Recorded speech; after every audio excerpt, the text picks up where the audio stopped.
In front of me is Motorola Moto G86, and today I would like to show you how you can operate apps permissions.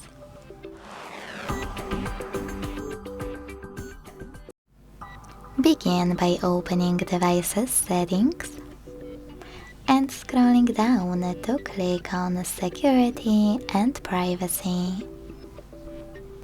Then scroll all the way down to hit Privacy Controls and tap on Permission Manager at the top. Finally, you can pick any of your device's features you wish to manage, like Calendar, and select one of your apps.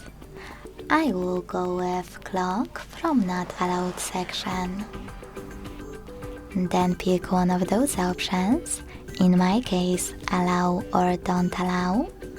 Click on the one you wish to apply and go back.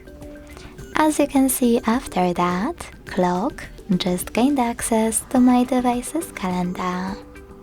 You can always select any feature, tap on an app you wish to manage, and instead of tapping on any of those options, click on See All Permissions.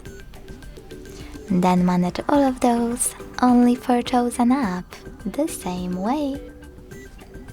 Thanks so much for watching. If you enjoyed this video, leave a like, comment and subscribe. Bye!